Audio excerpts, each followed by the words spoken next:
Hi Posh fams, welcome back to my channel. We are yet on another episode of Married at First Sight. Let's just get in and dig. Before we go there, gentle reminders guys, please do not forget to comment, subscribe and like. Again, it does make a big difference when you guys help my channel grow. It means I'm probably doing something right, or I am improving on my skills, who knows. But again, thank you to my new and existing subbies. I appreciate the subscription. Now episode 3 opens with cameras checking in with the honeymooners. Lyndall and Cameron seems to be in a good place and focused on getting to know each other better at this point. I say good luck to them. Jesse and Claire still bumping heads, guys. Jesse wants a mute doll. Am I bad to say that? Literally, that is what he wants, as he finds his zen during his honeymoon. Now, who tries to find his zen during honeymoon? And Claire isn't going to put down or put up with him being a little bit annoying or trying to hush her into silence. Chicks is independent. She's like, hell to the no. I'm going to talk as much as I can. Dan and Sandy, on the other hand, are still building pillow walls between them. They do get cozy and comfortable though in their honeymoon in Singapore, but the walls that is those pillows, it's really getting higher and higher. How does that impact on their relationship? You and me both. I guess we're gonna find out soon. And a new development in Casa Bronte is resulting in a ceasefire. How long will this ceasefire last? Who knows? We will take the truth at the minute. Bronte's sister rings her to say that Jessica, the girl, behind the wedding day gossip, who, by the way, was a cast member at the just concluded Bachelor AU series. Ooh. Juicy, eh? Oh my god. She said that because she wasn't included in the bridal train or the bridal party, you're not being included for a made-for-TV bridal party, knowing that you've been a cast member on a reality show, tells me a lot. And Bronte's sister might be right here. She decided she was going to, create the drama and just put a salty taste in Bronte's mouth just before she gets started with her experimental marriage. Really, girl? Really? Now, girls are messy and petty, but this is taking it to another level. Oh, where? I don't know. Well, there is a spoiler alert from the Wash Online on IG about the supposed 20-year-old hottie that Harrison has on the outside. If you want to catch more on all of the behind the scenes, just follow the Wash Online on IG and you get more, spoiler alerts. They have both decided to give their experimental, marriage another shot. We should see how this progresses or how long it lasts. Now to the matchups and wedding for today. First, we meet Tahnee, 27-year-old PR manager based in New South Wales, and Oliver, a 26-year-old voice-over artist from WA. Both have been burned by the dating apps, and they have both decided that Married at First Sight is the better option for them. According to these two, they are over the surface and disposable nature of the online dating scene today, and Married at First Sight will bring the authenticity to their dating life. I cannot wait to see how this unfolds. Good luck to you guys. You sure will need it. The venue of their wedding matches, their personality and their energy. It is very rustic and modern. And next up to the altar is Janelle, 28-year-old beauty influencer from WA. WA is representing on the show. And then we meet Adam, 35-year-old entrepreneur in quote, recently relocated back from the UK. I don't know why, or he was a little bit vague with the reasons for his relocating back to Australia from the UK. Janelle has been through the ringer when it comes to her previous relationship. Now she is seeking a financially stable partner who has got a career. Cue in the storyline, guys. I know why I said this.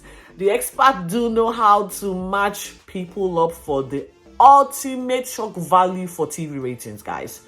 She is from an Asian background and expectations are very high. And Adam, her match, clearly is not the perfect match for her. And I'll tell you why. We'll get into this. Sam moves a lot, ticks every red flag that Janelle, has. Love ain't gonna be blossoming in this with this too. I tell you now. I am here for the drama because that will be getting in spades. Sorry, Janelle, I am calling it now. It is a no for the two of you. I don't know, man. The wedding venue was in a farmland, I think. Very picturesque. Janelle's brother, already questioning everything as Adam, Adam walked in a bit stylish or a bit, and they started questioning him. Like, ooh, we don't like this, And then Adam's vow was a little bit revealing, and that got her brothers, thinking, yeah, there's something more to this guy. And it gave them the opportunity to want to dig a bit deeper as to who Adam really is. And deeper did they dig. With first meets and marriages done, it's on to the reception where the newlywed get, the opportunity to know a bit more about who they have just married. Janelle is already asking the tough questions, and Adam is again very vague with his answer. He does everything and nothing at the same time. I personally think this dude is between jobs. And what that means? He's unemployed. Okay? He goes from online prize business to plans of having a podcast and, delving into various business venture. There was just no clear job description from him. We check in with Tahnee and Olido, and things are going on smoothly with those two. They are both happy to the point where they are now completing each other's sentences. First dance was effortlessly smooth. And we are right back to Adam and Janelle. The poking begins with Josh and Jordan, Janelle's brother. I think they are private investigators. They probably should, harness that skill of them because they went in. The questioning was off the chain. They were like, tell us who you are, tell us what you're about. And, his sordid past with being an unfaithful partner in his previous relationship, became the concern for both brothers who were like, we don't want this for our sister. And they ran with this information to Janelle. And instead of telling her what they uncovered, they asked her to go and get the answers for herself. But they did say there is something to be uncovered and she should persist until he gives her the answer that, will be satisfying to her. She then went on to Adam and was like, what's going on? Tell me. It's clear that Josh and Jordan thinks he's just graduated from the Hustler University.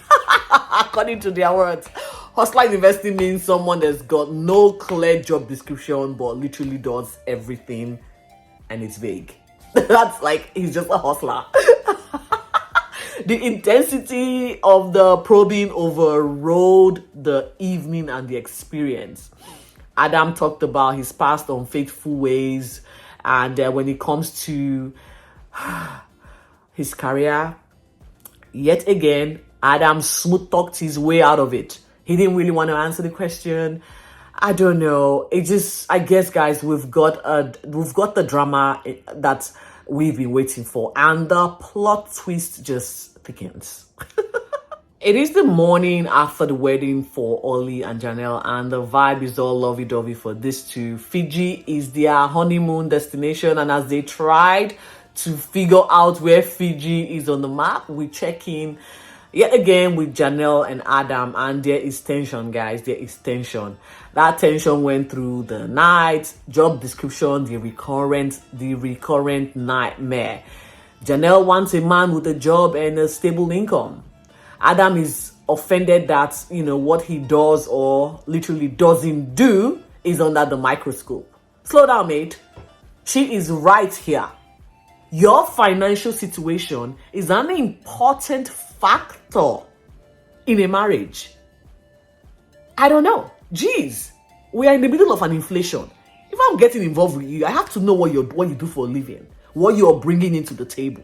Because I'm not going to be supporting anybody that is going to be a dead weight. All right? So, answer the question.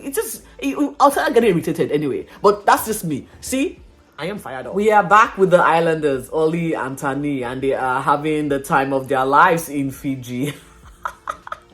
From paddleboarding to tennis, they are both a mess when it comes to outdoor activities. And yes, the marriage has been consummated.